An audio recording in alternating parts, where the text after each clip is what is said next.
Welcome to Stories from the Center of the Universe, the podcast about the human experience.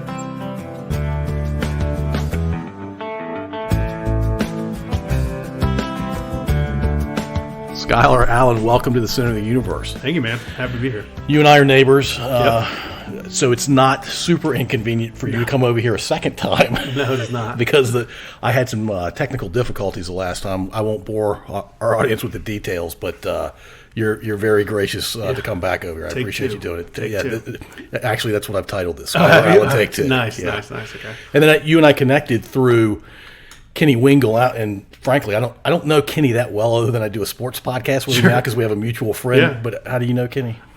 We used to work together. He, we kind of started at this same company at the same time, and he was my boss for a bit.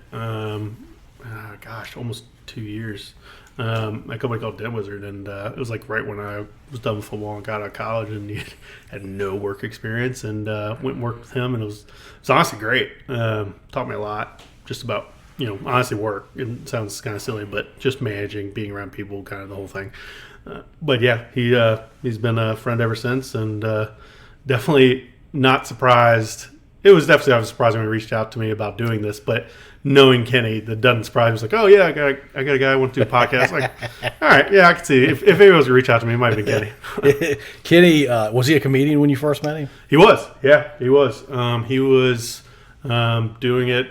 I mean, I think full time. He's been doing it for a long time now, but I know he was like, I think he does stuff with the Funny Bone and like all this stuff, and like all of his buddies are comedians, and he puts together shows. He does. Honestly, one that I need to, but I would love to go see him live. Go to one of his shows. I just never have. I don't know why. He had one on the 16th set up, and then something came up, and they can't do it on the 16th, so they're rescheduling that one. Well, I'm sure he'll have more. I definitely need to get with him and get on that. Well, I told him I'm coming to his next. Do you? Yeah. All right, well, maybe I'll go when you go. I mean, it's stand-up comedy. That's the thing. I love stand-up comedy, so like, I can only imagine that it would be a good time. If there are four guys that come on stage and two of them are really funny, that's a good night. Yeah, honestly. Yeah. I mean, shoot. I've been to ones where it's literally like one guy is funny, and that makes it the night. I mean, and you felt grateful that one guy was funny. 100%. Because it's definitely, I mean, unless you go with like a name, like somebody like if you go to a show where like I don't know any of these guys, it's it's a crapshoot. Yeah. You're hopefully the jokes land with you, but maybe they won't. There's a reason that they're not super famous. Sure. Up and coming. All right, cool. You grew up here in Hanover, right? I did. Mechanicsville, born and raised. My family's from here. Well, my mother's side of the family's all from here. Deep roots in Hanover County. I grew up here and lived here full time until college when I went away for boarding school. But yeah, love it. Came back and probably never leave until retire. So yeah, I'm the same way. I'm from Hanover County. I grew up in the town of Ashland. Yeah. And when you say Mechanicsville to a guy who's also from Hanover County, that can mean any part of the eastern part of the county. Sure. So you weren't old town by the windmill. No, like 301 Atlee Station Road. Yeah, I grew up on Atlee Station Road. My mother grew up on Atlee Station Road. I lived in one house in Old Church, and then I lived in two other houses on Atlee Station Road, like off Astor. Like that's my home front. You still have family there? I do. I sold my mother's house a couple years ago, and then they bought a townhouse.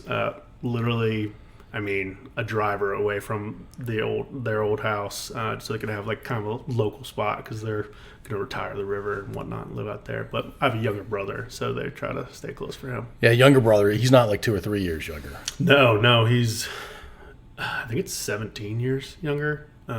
Chase, yeah, he's actually he's a freshman at Hanover right now, playing for Sam Rogers. Go Hawks! And my kids are all Hawks, so go Hawks. Go Hawks, right.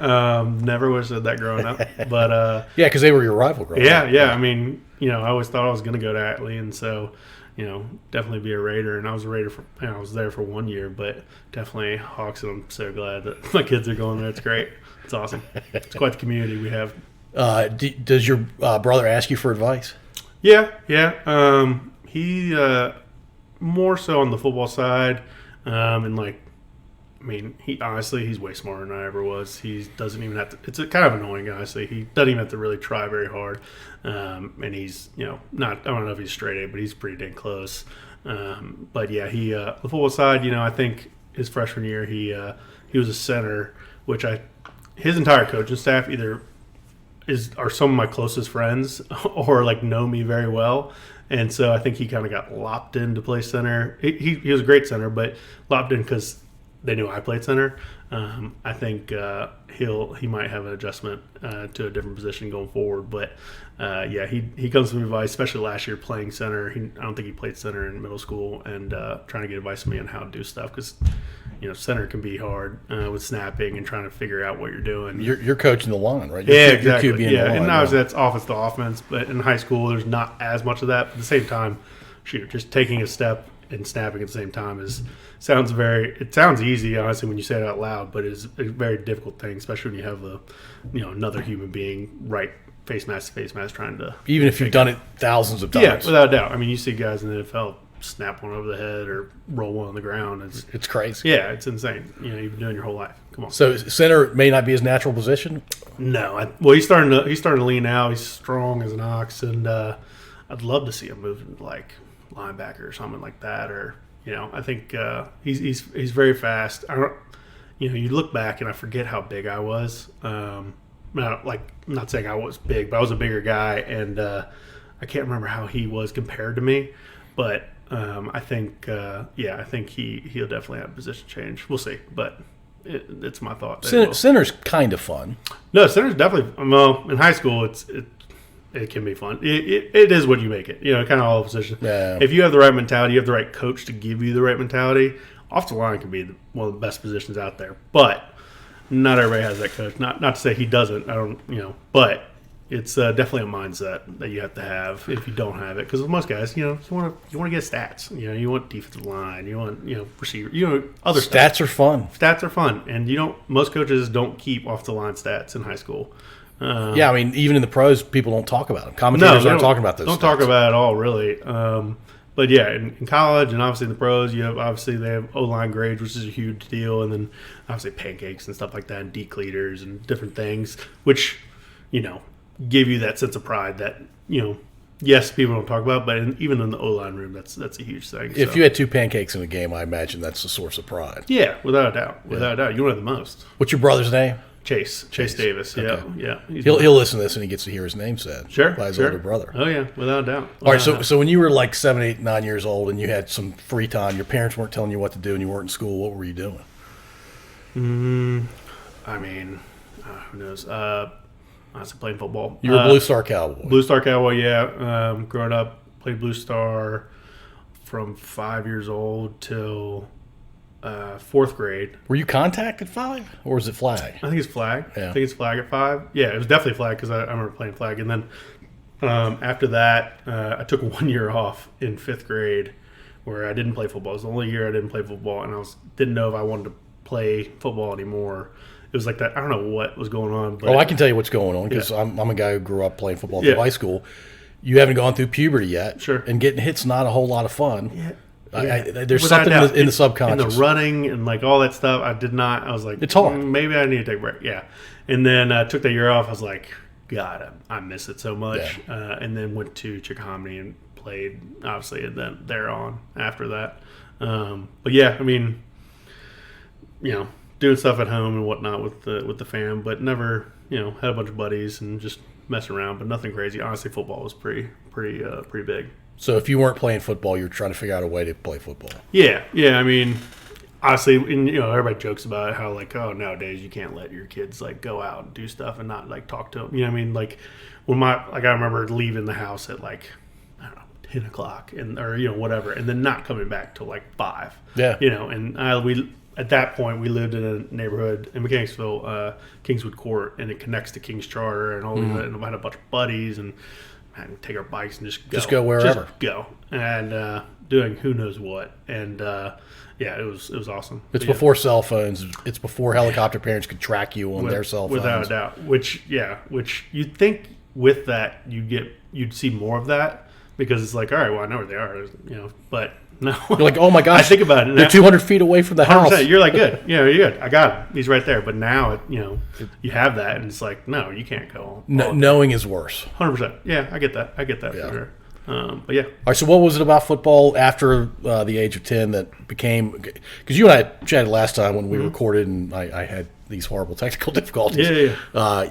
It was an obsession for you pretty early on. Sure, yeah. I grew up a huge Hokie fan, Virginia Tech football, and still Dallas Cowboys fan. Grew up, which I'm sorry that honestly, I appreciate that because it has been a hard. I don't remember the times of the early. Yeah, 90s. You're not old enough. Yeah, I mean, I was too young to remember that. So my whole life has just been pretty terrible as a Cowboys fan. But loved it. That was when it was a great time to be a Virginia Tech fan too. Who were the big names back then? That was when they had like Brian Randall. They had Marcus Vick and all them too. The defenses were really good, and they had like Vince Hall, Xavier Debe. I told you before, Daryl Tapp. He was my favorite player. He was probably their best defensive player. Yeah. I mean, honestly, they were all up. They had a bunch of corners too, like a local guy, Macho Harris. You remember him? From Highland Springs. Yeah. That was when he was really big there. Jimmy Williams. I even went them go see them play Georgia in the Chick-fil-A Bowl when they had Matthew Stafford. They ended up losing to Matthew Stafford, but it got to meet all the players there and it was all I wanted to do. I mean, truly, it was a fantastic program. Beamer, between defense and special teams, really had something going, and then he figured out how to recruit in the state. Yeah, and he kicked UVA's rear end for a really long time. 100%. Getting Michael Vick didn't hurt. No, definitely not. I mean, because Michael Vick, that leads to the 757, and that it's always been a hotbed. But even then, I just feel like there were so many guys, and there's a lot of guys that didn't actually come, like the Percy Harvins or so, right? That didn't go to Tech. But there were so many Richmond and the 757, like the Hampton Roads area. It was just a hotbed for so much talent. The Phoebuses of the world, the Oscar Smiths, and all them. It was just you can name 20 schools. Without a doubt. And that was when there's a lot of guys from Richmond too. A lot of Highland Springs guys, a lot of Hermitage and Verina. Yeah, gosh. And so it was just it was a really cool time to be in Virginia and be a Virginia sports football fan kind of thing to grow up in because who's the best team in Virginia now? JMU probably. It's not UVA or Tech. Yeah, exactly. And and I think JMU is a great program. They've come a long way, and I have a bunch of buddies that went there. But it was a different feel back then, for sure. They're FBS now, right? Yeah. Oh, they were top 25 for a little bit this year. Yeah, that's crazy to think about, right? And they had the bowl game ban this past year because that was like one of the things to move up. They couldn't go to a postseason game. I don't know. That's just what they had to do. And and so now this coming year, they're supposed to be pretty good too. They're in the Sun Belt. And they'll be able to go to a bowl game. And now, I think the playoffs, they're extending now to 12. To 12. Yeah. Well, that leads into where like a team that like a JMU that goes undefeated, they might actually get into that. Or back when I was playing, a Buffalo or Central Michigan, one of those, a MAC team that went that far, but not, they're not getting left out. They go undefeated, or they have one loss. It's a pretty close game to a good Big Five conference team. Exactly. Yeah. So it's exciting. I'd love to see JMU make that. I would too. Wouldn't it be hilarious if JMU made that before UVA made it? I think that's the inevitability. I think it's going to happen. I think it is too. I know obviously you went to UVA, but they have UVA football is kind of like Dallas Cowboys. Sure. Years. I have some diehard UVA fans around me, and it's a sore subject. I know you lost some coaches. It's hard. Yeah, lost some coaches recently, and all the tragedy that's happened recently hasn't helped. I mean, it's just hard to recruit with that, and everything that's going on. So I think that's definitely the case. And Virginia Tech, I don't even know where they're at right now. They don't know where they're at. That's what I'm saying. Yeah. I don't know where their direction is. Best player to come out of Virginia Tech in the last couple of years. Left them to go to Tennessee. Hendon Hooker, who was there's no reason for that to have happened. Yeah, so no reason whatsoever. Yeah, and if you look if you look at any kind of recruiting in the last couple of years, Virginia Tech and UVA don't get in-state recruits at the top level, and Virginia produces so many recruits. Penn State dominates the state of Virginia and a bunch of other schools too. It's a shame. Yeah, it really is. But it is what it is. What are you gonna do? All right, so football for you, you were playing offense and defense most of your childhood. Yep. And I think you told me you love playing on defense a little bit more than offense. For a long time. Yeah, no, I grew up. I wanted to play defensive line. I told you Daryl Tapp was my favorite player. That's who, he was a defensive end, and that's who I emulate. Like that's who I wanted to be. Like I met him once, and when I was 6th grade or something like that, they did it on like the hokey walk, and my mother was standing behind me. I remember, I don't know very vividly, but he like dapped me up or something ridiculous. And I turn around, my mother's like bawling, crying, like, "Oh, Met is here." Okay, it was some corny. I was like, but when you're in 6th grade, who cares how corny it is? Yeah, without a doubt. But having kids now, I can see why that would make you emotional as a mother. But yeah, no, I totally want to play defense. Thought that was the way. Like, did not see myself playing off the line. I think defensive end is probably more fun than playing center. Yeah, definitely. In middle school and high school. Middle school and high school, or there before that, too. Yeah, without a doubt. And obviously, most would agree that it's probably more fun after the fact, too. But, yeah, no, definitely defensive end, defensive line in general is like I said, there's not much thought to it. Yeah, right gap, left gap, there's twists and whatnot. And then you just got technique and but there's no, it's not the top of the food chain on the smartest part. Yeah, I mean, defensive ends in the NFL are the second highest paid position, right? Mm-hmm. Yeah, the game, well, yeah, I think they are. Yeah, second highest now. Because I know. Well, I don't know. It's getting wonky now with receivers and stuff. Receivers, if there's an argument for another position, it's receivers. Yeah. For the longest time, it always has been defensive, but now they're just throwing stupid money at everybody. But yeah, for sure, always wanted to do it. Played it at a pretty high level throughout my career. But yeah. All right, so you're in middle school and you're playing a lot. I imagine you're a bigger kid. Mm-hmm. You're coordinated. Yeah. You're dominating middle school football. I imagine in 7th and 8th grade, and you're ready to just. I mean, I never had your passion for the sport. I really enjoy playing football, but I never had your passion for it. You get into when did you know you weren't going to graduate from Atlee High School? Probably midway through my freshman football season. Yeah. And the coaching just wasn't what you were looking for. Oh, so the JV coach was, and I don't know, I'm blank. I could see his face vividly. And literally I could talk to my teammates and they would tell you his name, but I can't remember his name for the life of me. But he was an awesome coach, such a great coach, and had a great time with JV football. It just, the head coach of Atlee at the time, the varsity coach, we just didn't see eye to eye, and it's just. I knew I wanted to play in college. I knew I wanted to put myself in the best situation. I didn't see it going that way at Atlee. Was he trying to put you in a different position, or was the quality of your teammates not what you wanted? No, nothing about that.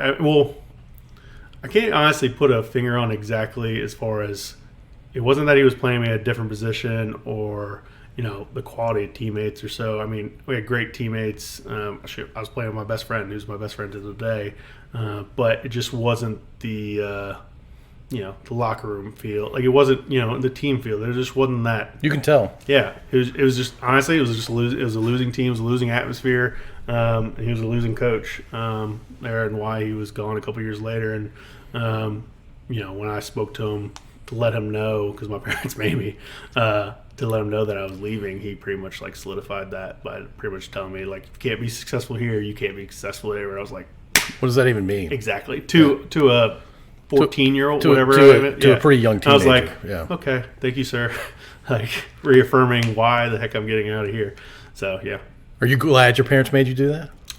Leave? They didn't. No. Talk to the coach. Oh yeah, for sure, because that gave that stamp of like, all right, yeah, this is the right decision for sure. All right, so halfway through the football year, you knew you wanted to go somewhere else, mm-hmm. and as a kid who lives in the Atlee district or in the Atlee area. Mm-hmm. There are creative things that kids can do in their families, but assuming you weren't going to do something creative and go to another public school, you're left with private schools. Yeah, without a doubt. And to actually knowing what I know now, maybe we could have tried being creative, because if I would have gone to Hanover, it would have been a different thing. They were good back then. They were really good, and I know honestly, a lot of the guys that play at Hanover are some of my best friends now. And it would have been really cool, and it would have been a different situation. My brother-in-law, obviously, he was their quarterback. Right. But yeah, private school was the way to look for. My cousin had gone to Fork Union I don't know, public school didn't fit him. and it really had done really a lot for him. He wasn't a full player or anything like that, but he ran track, and Fort Union has an incredible track team, cross country team, and whatnot. And it just was a great fit for him and whatnot. And we so that was the initial connection.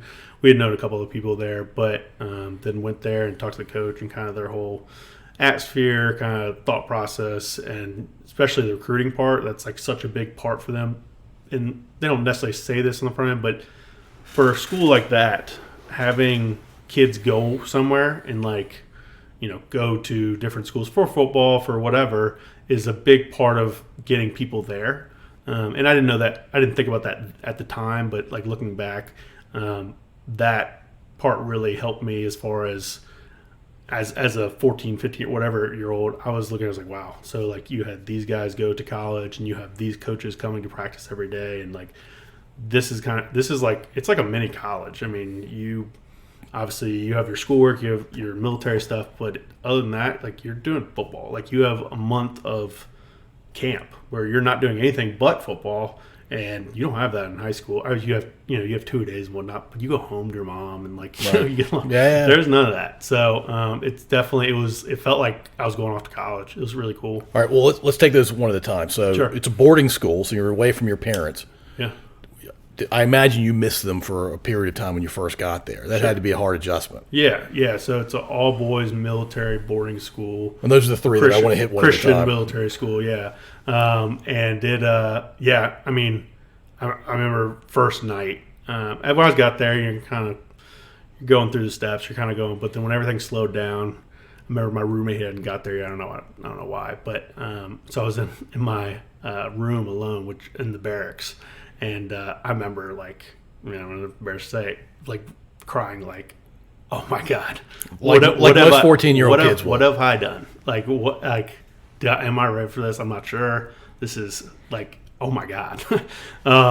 They'd shaved your head and all that stuff. So it's intense. But after that first night, it's I don't know.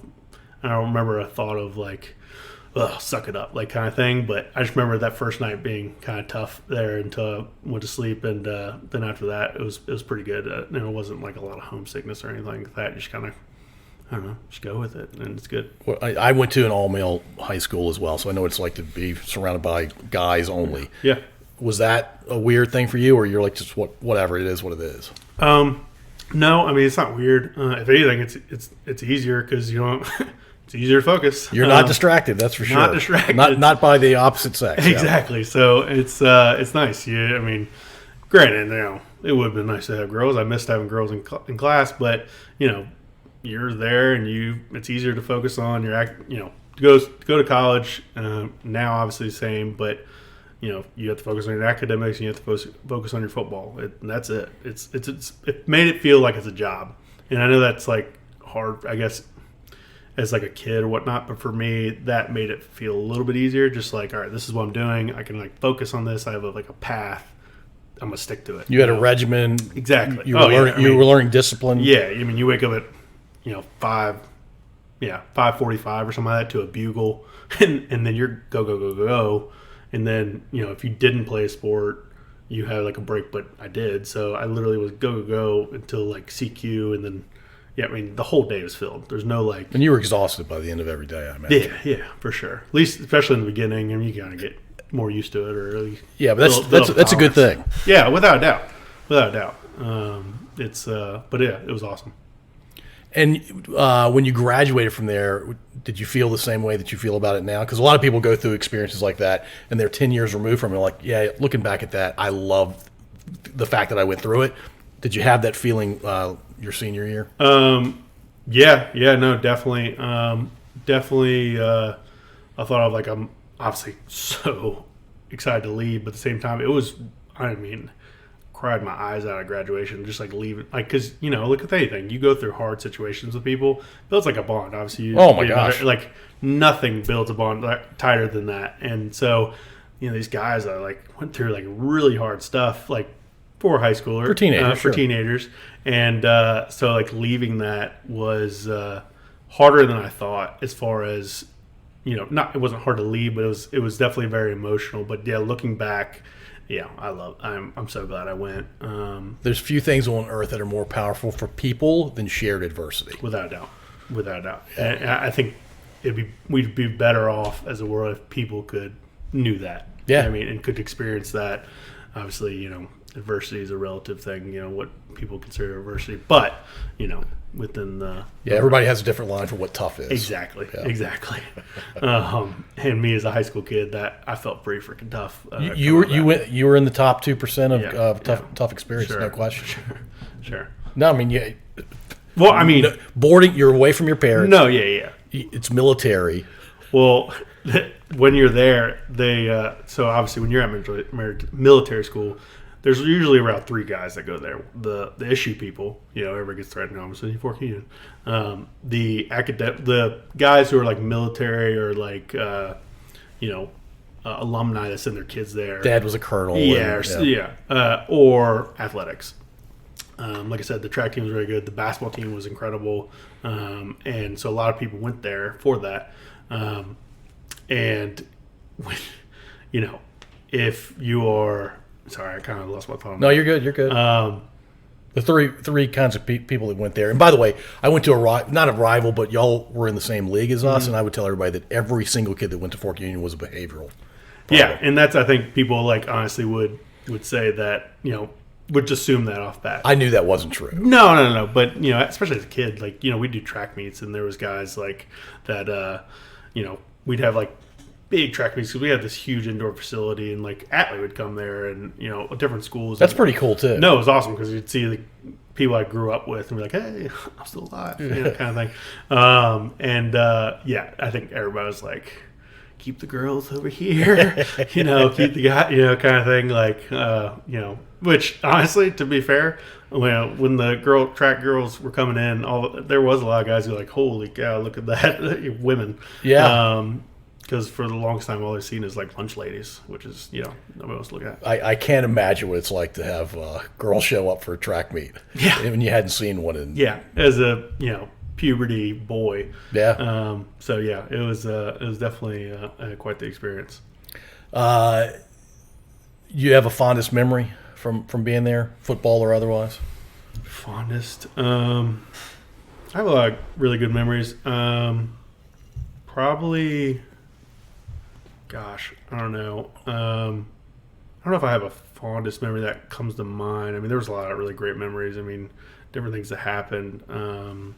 Some really cool things, like I think we mentioned before, when my first year, we played Russell Wilson. He was at collegiate at the time, and we played him at home. And NFL Films came out and was, filming about Fort Union because They already knew he was going to be a thing? No, they did not. That's the craziest part about it. I mean, they knew he was a good quarterback. I think at the time he was like already 2-time. And his dad was a pro. His dad was a pro, yeah. But, I think they knew it was one of our rivals. Probably at that time, like we would say, our biggest rival. And NFL Films came out because they were filming Fort Union and all this stuff. And they talked about how we're the only school with 2 Heisman Trophy winners besides Archie Griffin and all this stuff. And then Eddie George ended up coming to the school and doing our pregame speech, which was really, really cool. And he's a cool guy. He's a very cool guy. I've had a couple interactions with him, and God, he would be able to pick me out of a lineup. But any interaction I've had with him was really cool. My head coach, who's now in the Fort Union Hall of Fame, I told you he was just inducted this past year. Mickey Sullivan, who I love dearly, he coached Eddie when he was at Fort Union, and Eddie George went to Fort Union from 7th grade to senior year. He was on the prep team, not just the post grad. Well, he also was on middle school there, which is, can you imagine, and he obviously went really, did obviously incredible things, and Mickey ended up surprising him at his Heisman Trophy ceremony, and he talks about it how he turned around, Mickey was there, and he was crying and whatnot. And so Eddie did the same thing to him this year when we did the Fort Union Hall of Fame dinner, and Eddie walked up and he was I guess whoever's announcing was yeah, actually, so I'm gonna hand over the mic, and we have a special guest coming in, or wants to present this to you, Mickey. And Eddie walks in. It's like, oh my gosh, it was awesome. Eddie's really cool. Probably your most famous grad. Yeah. Well, famous like football grad, probably. There's other people. The old owner of the Carolina Panthers. And Oh, really? Yeah. The one who got some trouble. Yeah, got trouble. Him, and then the guy who's the GM for the Chiefs, who actually drafted Patrick Mahomes. I see his face in my head. Anyway, there's a bunch of guys. Eddie probably is. Vinny Testaverde, like I said, he went there. And Vinny was post-grad only, though, I think. he was post-grad only, yeah. But, yeah, in post-grad, you can go, like, Michael Thomas went there post-grad and, like, different. Unbelievable number of guys. Oh, my God. That played So many. in the league. Morgan Moses, UVA guy. Yeah. Still in the league. Yeah, still in the league, doing well. But, yeah, I would say probably Eddie George. There's probably somebody I'm not thinking of. But as far as football people, I think he would probably be the biggest for sure. Did you play with Morgan? I didn't. He got there the year after I left. So I graduated in 2009. He was there post-grad after he graduated from Meadowbridge. His post-grad year, he did there in 2010. Or fall of 2009, I guess. He's really good. Yeah, he's very good. He's a cool-ass dude. I met him a couple times while I actually was visiting because he, like I said, a bunch of my buddies are still there. So, yeah, it was cool. All right, and you played both ways at Fork Union. I did. So I played defensive line, defensive end, sophomore through senior year, and then offensive line as well. I'd never played offensive line. Well, I hadn't played offensive line since, I guess since middle school, because freshman year at Atlee, I played tight end. And then when I got to Fork Union, played defensive line. I wanted to just play defensive line, and I played O-line too, but played O-line and was 3-time All-State defensive line and 2-time All-State offensive line. So, yeah, it was. You were big, athletic, coordinated, all that. Yeah. Stronger guy, fast. All check the boxes. It's funny how a lot of offensive linemen play tight end at some point in their career, I know. and they get converted because you need athleticism on the D-line and the O-line as well. And coaches, I guess some of the better ones, much to the chagrin of guys who eventually become O-line, because tight end's probably a little more fun, I would guess.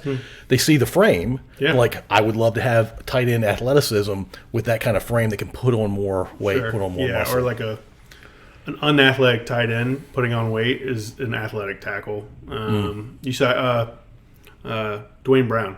Oh, yeah. A local guy, played tight end when he first got to Tech. Yep. And then obviously he's been in the league for, 15 years. He's a top 15 left tackle. Exactly. Yeah. So, it happens a lot. Probably the best right tackle in the league right now, Lane Johnson, who's going to be in the Super Bowl. Yep. I think he played like quarterback and then tight end or something like that. And then ended up playing like his first year of as an offensive tackle when he got to college at Oklahoma. Yeah. So, yeah.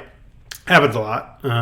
I go back to the center thing. I did not play center in high school at all. I think I did it. Actually, I remember very vividly playing it once when our center, who was very good, his name was Russell Bodine, ended up playing at UNC and then in the league after. He got hurt or something, so I had to switch back to center, and it was like rainy and wet. I can't even remember if I could snap the ball. It was so gross. It's not fun. I was like, this is terrible. I don't want to do this. Yeah. So yeah. Anyway. Definitely. All right. So, how old were you when you said, "You know what? I really want to play in college, and I'm going to do everything I can to play in college"? I don't know. However you are in like 6th or 7th grade, yeah. Most people, I don't know. Maybe I'm old. Maybe it's a generational thing. People in 6th grade, my generation, were not thinking about playing college anything. Well, I think people have don't have enough confidence. Maybe that's from parents or whatever it is. I had great parents that, like, if you try hard enough, you do everything, you can do whatever you want, kind of thing. Very corny stuff, but like I was like, yeah. That may be part of it, but I also think coaches and systems from these colleges, they weren't looking at 6th graders. They weren't even thinking about anybody younger than probably juniors in high school back in the day. Sure. Yeah, I mean, I can't tell you the exact reason. I went to my first college football camp, I think was going into 8th grade, maybe going to 9th. I don't know. Maybe both. And I remember I went to Tech one year, and it was either going into 8th grade or going into 9th grade, and Ed Wang, another offensive tackle, started tight end and played offensive tackle and then won the league. He Coach Beer brought him out and talked to all of us. At the time, I was playing tight end, so talked to all of us, and it was like, yeah, this is what I want to do. And I was obviously one of the younger guys, but being around there's nobody out there. I was like, I can do that. Like, seeing all the bigger, even the guys that are bigger, faster, stronger, I was like, I'll be that when I'm a little bit older. Like, it's not worry. It's just a matter of time, kind of thing. So, I mean, that's pretty serious concentration commitment to one path. Yeah. And it led you to playing in college. Yeah, without a doubt. Yeah, it was, like I said, especially once I went to Fort Union, there was no other path. Like, if you would have asked me, like, what do you want to do? And you go, play football. I don't really know. I want to play football. And that was for a while. But when I got to Fort Union, it was like, no, there is no other. Like, I'm going to get a degree and whatnot, and I'll figure that out. But I'm doing this to play football. And the coaches were all about it too, I imagine. Yeah. Oh yeah. Yeah. I think I remember when you first got there, like that was one of the things they asked. Like you had to fill out kind of like a brochure, like a pamphlet, answering questions like where do you want to play college football, kind of thing like that. And I remember, very vividly that I wanted to play and that I was going to do whatever it took. Yeah. So, yeah. Yeah, that level of focus is foreign to me. Maybe there were kids my age that were that focused. I don't think they existed, though, really. So there might have been, but let me go tell you this. Unless you ask me, it's not like I'm yelling to the world, I play football, kind of thing. Like, I'm sure it was internal. It was internal to you. Yeah, sure. No, I mean, don't get me wrong. As of now, if you ask me, I have no problem telling you. But, it's not like I was, there were probably some people, obviously, a lot of people that knew, but at the same time, it's not like I was screaming at the world. So, there might have been other guys that maybe didn't think about it or you didn't know that wanted to be like that. But it's. Who are the top 5 teams that were looking at you, say, around your junior year?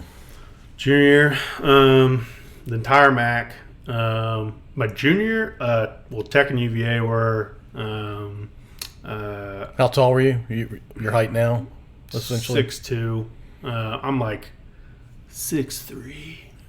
I'm right there. I mean, literally, if you could get 2 different doctors and they measure me, one would be 6'3", one would be just right underneath. 6'2" and 15, 16. Yeah, pretty much. Yeah, whatever the measurement is. And I definitely think I grew a little bit. I think I grew up a little bit in college. I think I was closer to the 6'2" and a half maybe going in. And that was one of the things technically they were you're just too short. That, especially UVA back then, I don't know if you remember, that was when they were producing offensive linemen. They had really good offensive linemen. And they the Eugene Moreau and DePrickshaw and all these other guys. I did not fit the UVA mold at all. You had to be a certain height, certain weight. I mean, their centers were 6'5". I mean, it's not a. Seems kind of silly. It does, but until a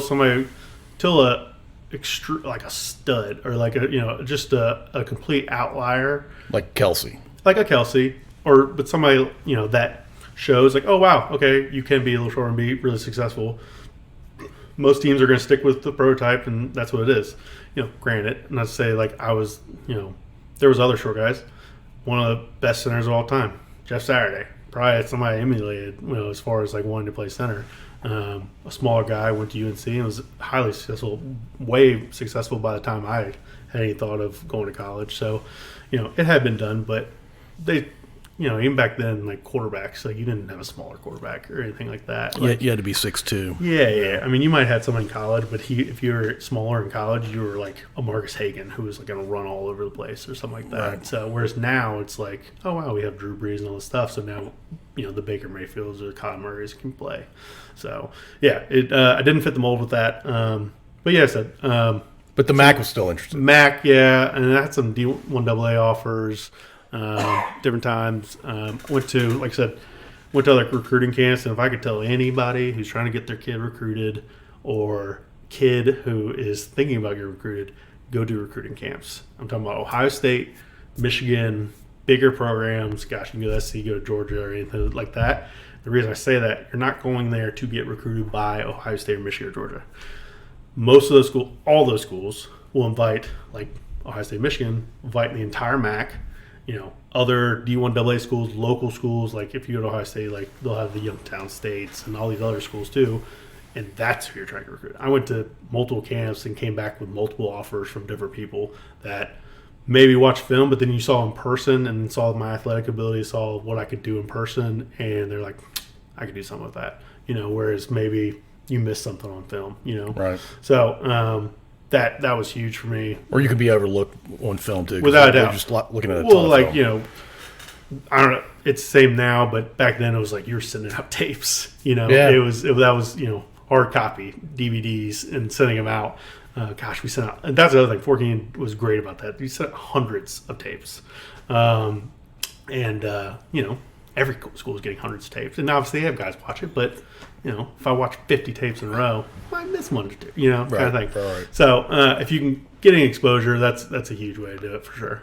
Cool. Yeah. So your senior year, you had narrowed it down to a handful. So I had offers, and then my senior year, so obviously at Fork Union, you want to get off campus. So I was like, I think you get 3 or 4 official visits. I can't remember how many it is, but I was going to take all of them to get off campus. And so I went on my first visit to a school I really didn't think I was even going to go to, but Eastern Michigan, really just because they were the first one I could line up, and went there. And I went with actually, one of the reasons I did is I went with a teammate of mine. Ended up being a really cool experience. Went up there, they take you around, you go out with the players, the whole thing. And my host was, I can't remember his name, he was off the guard, but he was really good buddies. And he was the left guard, and the starting right guard at the time was, do you remember TJ Lang? Mm-hmm, sure. Packers, whatnot? Yep. Well, so he was with us the whole time. He ended up pretty much being my host for it. So I got to hang out with him, and one of the coolest things that happened, which is such a weird thing, but we went bowling and we're like getting pictures, and I'm a senior in high school. Nobody cared. This is so long ago. But we went bowling and we're drinking and whatnot, and he's like, you can see something cool? I was like, yeah. And he goes, watch this. And he does 3 strikes in a row between his legs. And it had spin, like, I don't know, where I can't do spin. Curls just around, normally. like you're watching, on ESPN2 on a Saturday. And, it was a cool show. I was like, this is fucking mind-blowing. And then we ended, I guess Saturday had practice, because it was like mid-season. And they, this Saturday, this is later in the season, so MAC has the MACtion, right? So like Tuesday, Wednesday, Thursday game. Yeah. So they had Saturday practice, and that Saturday morning they did Oklahoma drills, and TJ Lang got in as a linebacker, and I think he might have killed the guy. Like he was probably the best football player on the team. Oh, it sounds like. Yeah. It was. He definitely had to be at that time. Max Crosby hadn't got there yet, or any of those guys. Like, there's other guys that went there, but yeah, it was a really cool experience. Anyway, went there, went home. Was like, yeah, it's cool, but Eastern Michigan's a notoriously bad team. Well, it's also Michigan. True. It was colder than crap there. That's what I'm saying. Yeah, East Lansing. It's right there beside Michigan. And so then had a couple more visits set up. Ohio University. Like I said, my buddy Jameel Shaw, who's a corner for us, he had a lot of the same offers I did, and we were like, yeah, we'll go up there, we're gonna visit. And Eric Herman, who ended up being one of my best friends and is still a really close friend of mine, he was a year older than me. He's officer guard, and he was my host. Had a great time, and was like, yeah, I really like this place. This might be the one. And on the last day, so when you're done with the whole visit, kind of like every visit anybody goes on, you go meet with the head coach usually, and you're like, how's the visit? What are you thinking? What's your plans for commitment and all stuff, whatever. And I remember sitting in the hallway. They were actually doing the meeting at the Ohio Inn, and which is like the nice like hotel, like all the visit teams could stay at. And I'm talking to Jameel, and I'm like, all right, what do you think? Are you going to commit? Like, whatever. He's like, nah. I was like, well, I will if you will, but don't have to do it. Like, we have other visits. Like, do what you want to do. Yeah. And he's like, all right. And so he goes in. He's in there probably like 15 minutes or something like that. Comes out, he's looking at the floor, I look at it, and he looks up, this big shit-eating grin. I was like, you fucking son of a... Did you commit? He goes, yeah. I was like, oh my God. And commit at that point is a verbal commitment. A verbal commitment, for sure, yeah. We didn't do our early sign of day or anything like that, but... and so we end up... I go in... that our coach was Frank Solich, Ohio great, amazing coach. And he's asking about it. I was like, yeah, that's great. He was like, you want any more visits? I was like, well, I was planning to, but I'm actually going to commit. I'm ready. I'm good. Let's do it. You were the easiest seller. Yeah, no, I mean, honestly, there was no, real sales pitch on it. And I was like, yeah, let's do it. He was like, oh, my God, it's great. And so, yeah, that was it. I decided to go be a Bobcat, and it was awesome. Went back. And you loved the experience. Oh, my God. It was incredible. I mean, we had winning seasons every year I was there. Went to bowl every game I was there. Was there regrets? Of course. I wish there was, I wish we would have won a MAC championship. We lost in, I think, 2. I was a 3-year starter. Should have been a 4. Or as I was a 4 because my first year was completely wasted. Nowadays, you can play a certain amount of snaps over the year. Back then, it was if you play any conference games at one snap, you lost your year. Which is silly. Yeah, I agree. I played 16 snaps my freshman year. We had a 5th-year senior, and he was just kind of I don't know, even when he was hurt, he didn't come out. He just was always in, and so I really didn't get in until when they're all right, we're taking knees and might have a drive. So like I said, 16 snaps, and I'd still keep my starter in though. Yeah, and I don't play you because I want you for 4 solid. Or put somebody. We had a backup guy behind me. It wouldn't, So, but yeah, wasted. But it was incredible. Like I said, we were very, very good. Had a lot of really good teammates. A lot of guys go to the NFL and whatnot. And it was. And Athens, Ohio is an incredible town. It's all college. It's the second biggest university in the state of Ohio, only behind Ohio State. I had no idea. Yeah, most people don't. I mean, it's way bigger than Cincinnati. It's like 37 or 34,000 undergrads or something like that. Yeah, what? It's huge. And so it is a party school. It is. We were have you heard of the Princeton Review? How they do sure, yeah. Or maybe it's a Harvard Review. I don't know, one of them. And they rate the top party schools. We were 1 or 2 every year I was there. ECU and you guys. Yeah, we would smoke ECU. At least then we would. I can't speak to now. A lot of things that's changed. not something your parents were pondering when they were. No, they definitely knew though. I told them. Yeah, we had a thing called Fest season in the spring. That was our claim to fame. It was essentially block parties. They shut down. Yeah. And it was huge Halloween stuff. Anyway. It was a great time. Geographically, Athens is kind of between, and I know Cincinnati's not super close, but Cincinnati and Morgantown. Yeah, so if actually Athens is farther south geographically than the DC. So DC is farther north. So you get they get more snow than Richmond, but they probably don't get as much snow as DC does.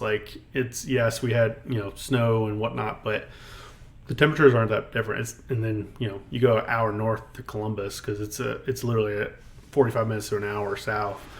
They would get smacked by a snowstorm. We would just completely miss it. Wow. It's 30 minutes over the Ohio River. Yeah. 37,000 kids. That's I thought it's something like that. If you had told me it was 8,000, I'd be like, oh yeah, that sounds right. No, it's huge. It's huge. So, and there's nothing there besides the university. Do you know why? This is an odd question. If you don't know the answer, it's no big deal. Do you know why it was founded? I'm very curious why schools in that part of the world. I don't. I have no idea, honestly, because it's such a impoverished place. Like the Appalachia and it is part of Appalachia. Yeah, right? It is. They have Appalachia scholarships to go there, and the plains. It's just it's a very it just is. I don't know. There's nothing else around it. I mean, Dayton is an hour and a half away, and then Cincinnati is 2.5 hours away or something like that. Cincinnati's kind of a cool town. I don't think anybody's knocking any doors down to get to Dayton. No. definitely not. But Dayton had a couple of things I think going on, but college wise. But yeah, no. Cincinnati is a cool town. Columbus is an incredible town. I mean, like it's the capital of Ohio. It's the biggest city in Ohio by far. It's a cool city. It is. Yeah. And so it was. If you weren't in Ohio or in Athens, you go up there. And if you live in Columbus or probably within an hour and a half drive, you better be an Ohio State fan. Yes. Yeah. No. One of my really close friends, who's actually in my wedding, is like played Ohio State, and like people to this day, I mean, treat him like he is a celebrity, which I guess at Columbus he is. I mean, it's ridiculous. Sure. But they it's insane. It is obnoxious. They love Ohio State so much. They're better than the Browns or the Bengals. Like it's just crazy. But a lot of years if they played the Browns, they'd win. Probably, but it's well, not really. But no, honestly, I mean, and they do it's a whole culture, a whole atmosphere. And it's honestly why they are the only team that can compete with the SEC, I think, in the country. With the Georgia or Alabama right now, Ohio State is the only team. And one or two teams slip into the argument, but you learn by the year end of the over year that I'm saying, but 1 year, 1 year consistently, here, but consistently, in far as talent and whatnot, it explains why they can go into Florida and Texas and whatnot and recruit, because you go to Ohio State, it's a different atmosphere. They can go to any state in the union and they can get a kid. Name another college that's in a major city. That in a capital city or something like that has can produce like that. There's really none, and it's in the Midwest, which is not super appealing to kids from Florida or Texas or California. But you have USC in LA, which USC, and then you have Texas, which is in Austin, But other than that, I mean, Miami. You can't nothing good sports wise usually in Miami just because it's too big. But yeah, it's just incredible atmosphere for sure. To your Ohio State, your diehard Ohio State, if you live in that part of the country. I had an Army buddy who moved to Virginia, I don't know, 25, 30 years ago, and his license plate has the Ohio State little symbol on it, and it has some version of Woody Hayes' name. The Buckeye. It's the Buckeye plus Woody Hayes, who's probably their most famous coach. Yeah, I would think so. Well, he punched a player on the other team. Yeah. No, it's insane. It is really. I played against Ohio State my sophomore year. It was either my first start or my second start as a sophomore. My first year I was starting, and honestly it was one of the coolest experiences. But we got schwaxed. It was when they had Terrell Pryor, and everybody remembers him probably now in the NFL, and he had a 1 year with the Redskins that he did go as a receiver, and he did a little bit here, but in college he was the man. And in high school, obviously, he was the number one recruit coming out, and he just ran all over us. And they beat us 45-10 or something like that. Was the D-line noticeably better than your MAC competition? So yes. I played against Cameron Hayward, who is going to be probably a first ballot Hall of Famer. He's probably top 3 defensive tackle in the league. He has been for a while. There's a story I tell everybody about that. There was a play where I pancaked him. Out of probably sheer luck, honestly. Did he see you coming? Yeah, he did, but I'm pretty sure he tripped or something. Yeah, honestly, because this was I think he was a junior, he was about to go to the draft. He was the man. He was the man already. He was not I played against Jonathan Hankerson, who's still in the league with the Cowboys. He was a true freshman. He was really good then, but Cameron anyway pancaked him. And the next play I remember so vividly. We were on our own 10-yard line, so end zone right behind us, so already in a bad situation. And it was a 6 power, so a power play of pulling the guard. All I'm doing is blocking back. It's honestly the easiest play that I got, And he said, "Fuck the play," and he put his hands right in my chest, picked me up like a rag doll, and threw me in the ground. And my parents were up in the nosebleeds behind me, and they describe them going, "Ooh," as I get just into the ground, and I was like, "Oh, that's gonna look terrible in film." And so they were very good. They had their D line was very good and whatnot. I played against some really good guys in high school or in college in the MAC. Like I played against Cleo Mack when he was at Buffalo, and he was incredible, and a bunch of other guys too. But they were, just like I said, Jonathan Angerson was a true freshman playing against us, and he was already like oh wow, that guy's gonna be really, really good. Yeah. So it was quite the experience. But all right, so your senior year in college, because I asked you about being in the NFL, and that was certainly an aspiration of yours.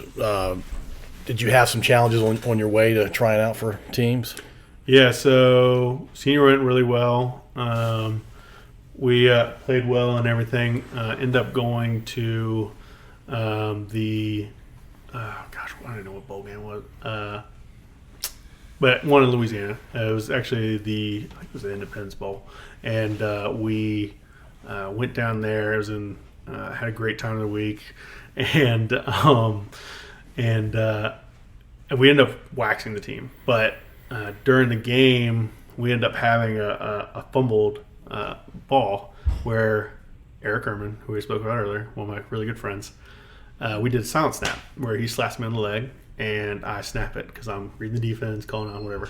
You have to trust him. Yeah. And so he slapped me on the leg. He looks back at the quarterback, and the quarterback's supposed to give him a knee, and then he turns around, slaps me on the leg, and I know to snap it.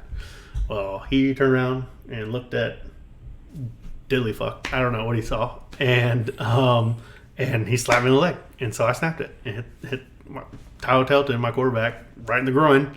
And he fumbled it. Because he wasn't ready for it. Because he was not ready for it. And ended up going, fumble, big scrum. And I tried to dig into the pile. And when I did, my toe went back to my ankle. From you just digging? Yeah, just digging in the turf, and I don't know, something lost or whatever, and just went back. So people who are listening to this and can't see what you're doing, it's like taking your index finger and just pushing it back towards yourself over the top of your hand. And so I tore my plantar's plate in my foot. So if you're looking at your hand, your pointer finger, that muscle, right, on the other side of your knuckle, almost right in there. Yeah. End up trying to play one more play. It hurt excruciatingly bad, but I tried to do one play, literally couldn't push off. Not enough adrenaline in the world for that. And I'm going off the field, going to the locker room, getting a shot in my foot, and then coming back out. And you did more damage. Yeah, probably. But who knows? I could have not. But anyway, I played through it because I couldn't feel my foot anyway. And then it's got to be weird to play on a foot you can't feel. Yeah, I couldn't feel the top or the my big toe area and whatnot. Yeah. I could feel the other sides and whatnot. And you feel enough. You're kind of taught to play on the outside of your feet kind of thing.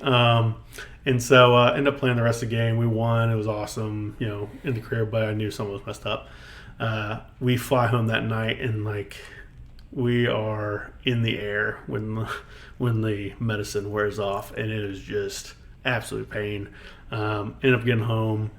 It's kind of not a running joke, but in any of your a college football team, at the end of the season, after the bowl game or whatever you're doing, there's 10 guys usually that get lined up for surgery or have to get evaluated and then probably get surgery.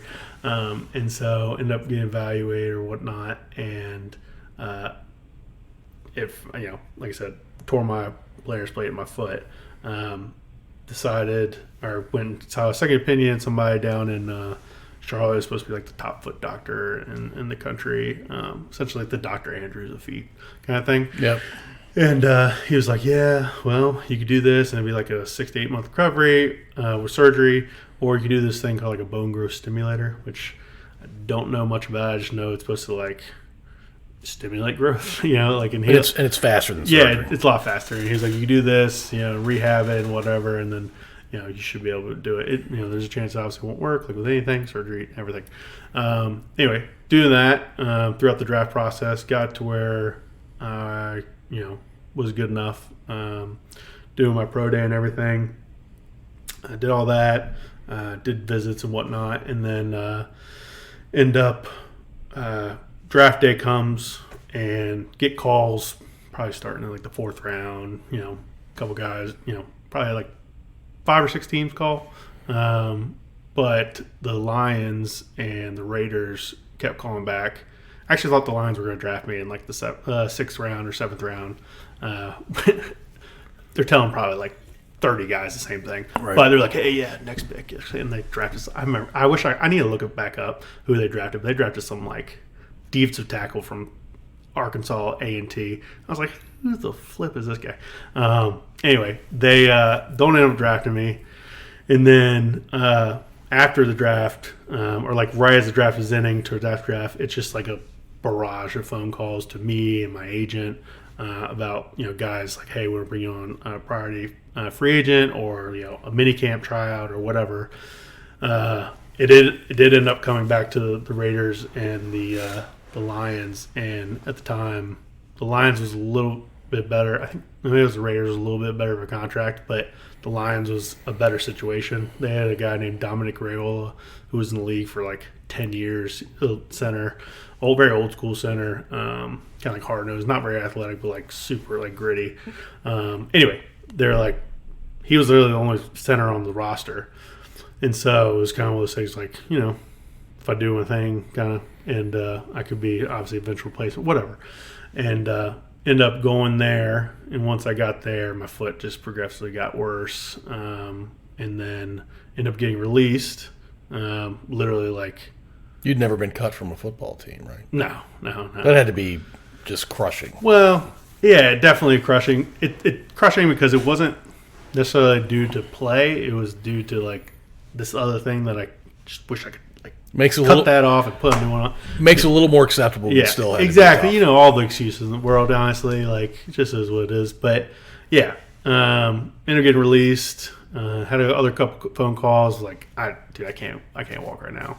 And then they actually wanted to bring me back, like the week of the season starting. My agent at the time called me. He was like, "Hey, how's the foot? Like, they want to bring you back. They want to sign you, and see what we can do." And I was like, I want to really bad. I could lie and just say I go, and we get there, and I'll probably not pass a physical. But I was like, dude, I'm struggling. Right? I can't walk. Right. I'm trying to rehab this thing, and whatever.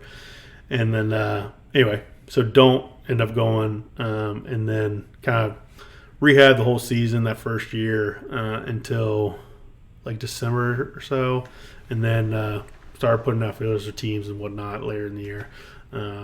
Did you ever get surgery? I didn't. No, even now. Still, looking back, when should you have gotten surgery? Like the first time somebody mentioned it to you? Probably. But it was one of those things like you're eager. Yeah, eager, and then like, so let's go back. I love the draft. I love everything about it. Like when the season ends, and all my close friends know this about me. Honestly, other people that aren't my close friends that just know me with football know this. This time of year that's about to start is literally. I mean, I watch the Senior Bowl. I watch all the practices. I watch pro days. I look at the build up to the draft is awesome. Like literally, if I could pick a job, it'd probably be to cover like mock draft, like drafts. Like I love it. I've always been obsessed with it, and so like to miss that would have been terrible. And now looking back, should I have just bit the bullet? And probably yes, probably. But like at the time, I was like this is the worst thing. I gotta do this.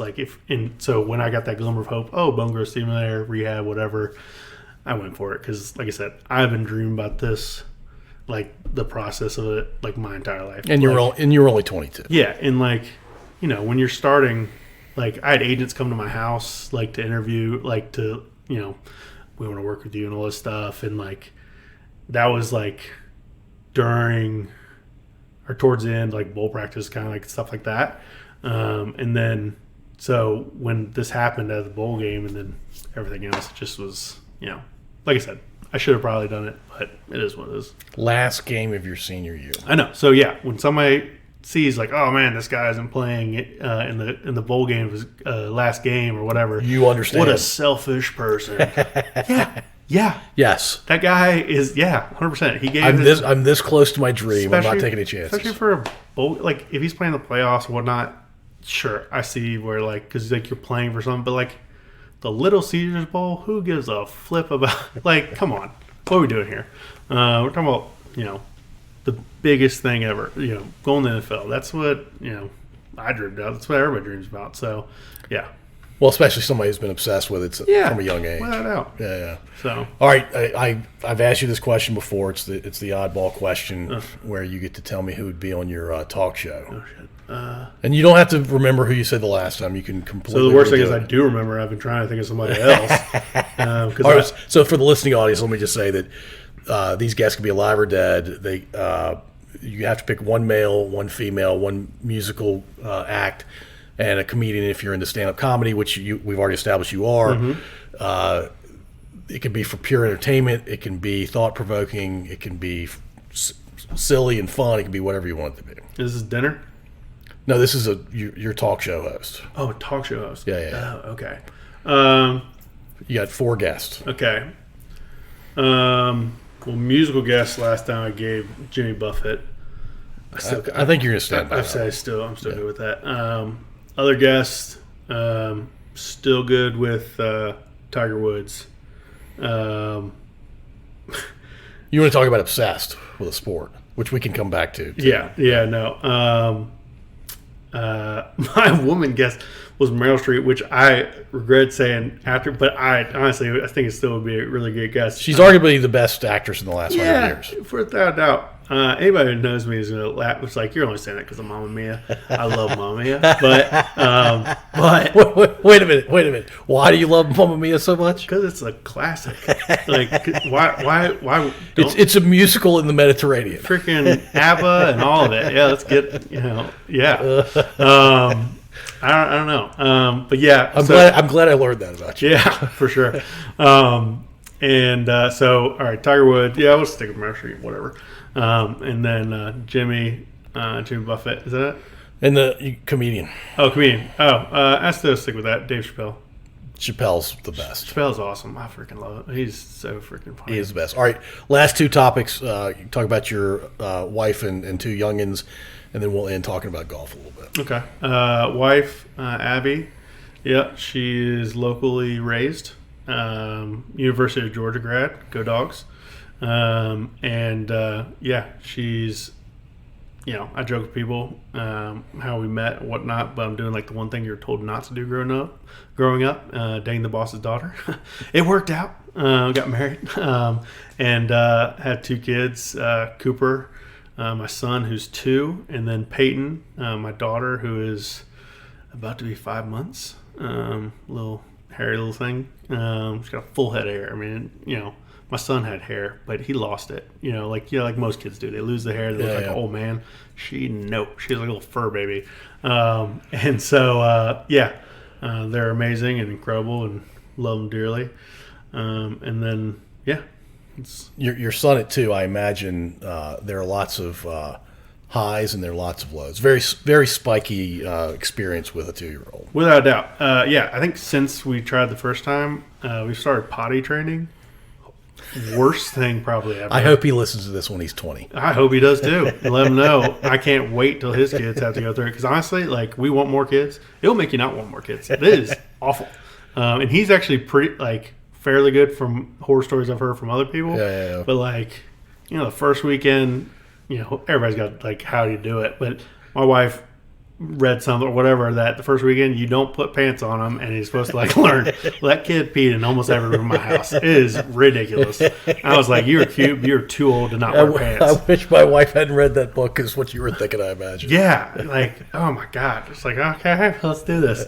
But yeah, he's awesome. He's so smart and like every parent, he's so smart. But he is, and he's wild and he loves his dad, which is awesome.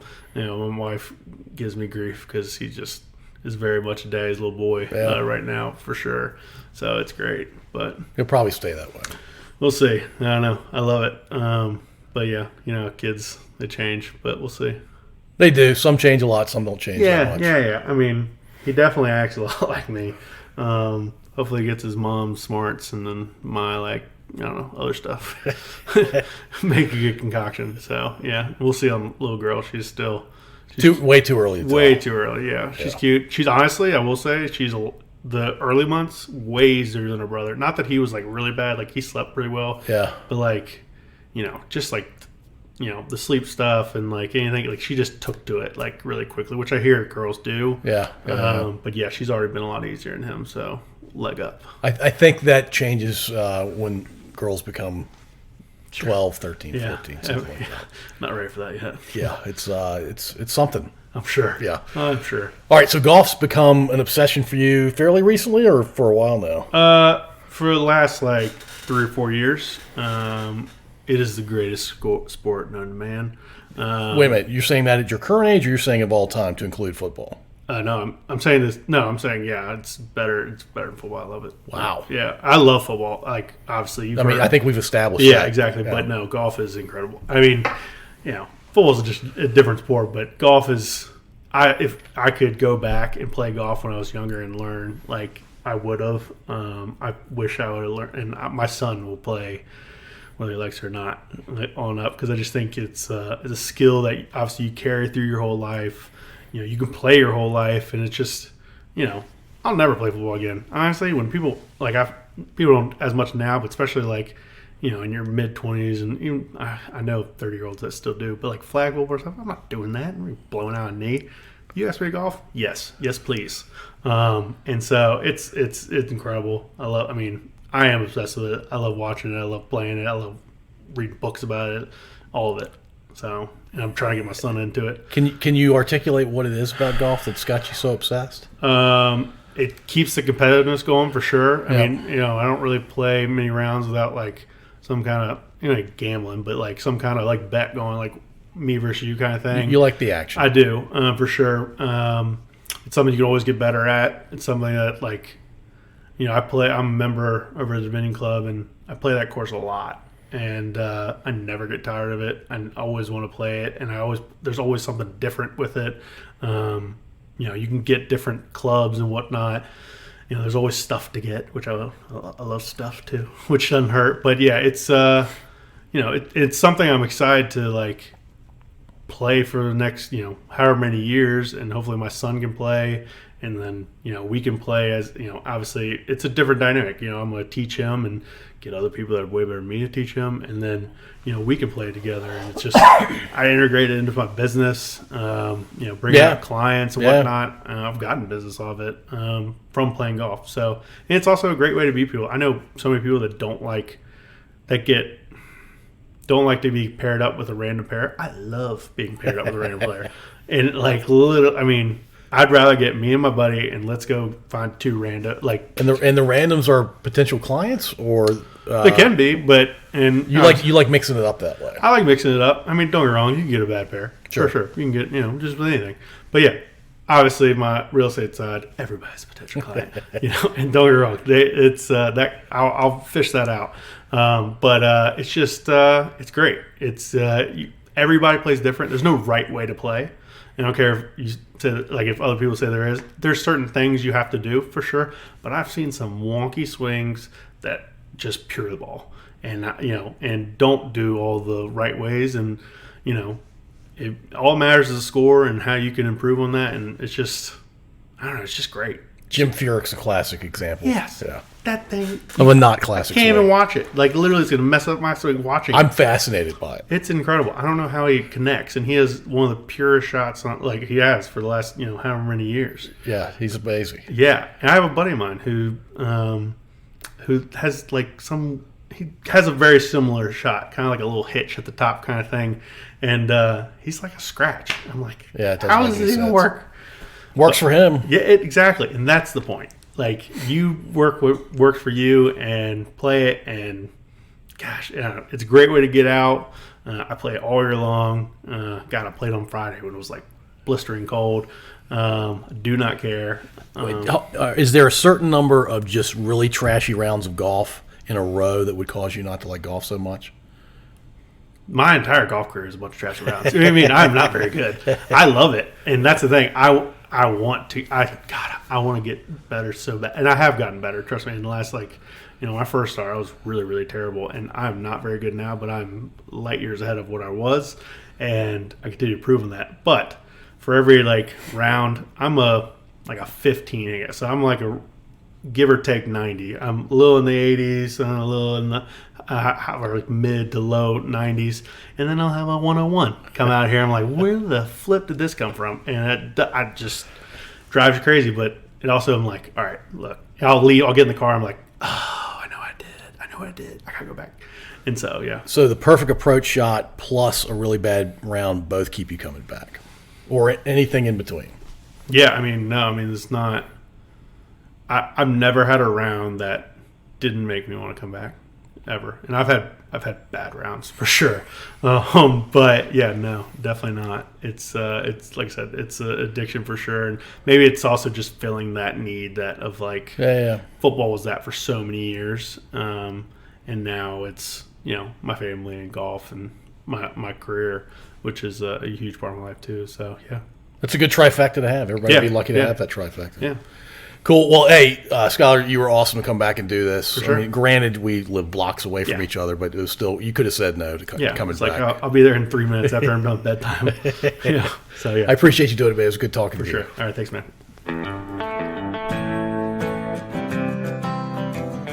Thank you for listening. If you enjoyed this episode, please subscribe to wherever you listen to podcasts. We'd also really appreciate if you'd rate and review us. You can find us at scodupodcast.com.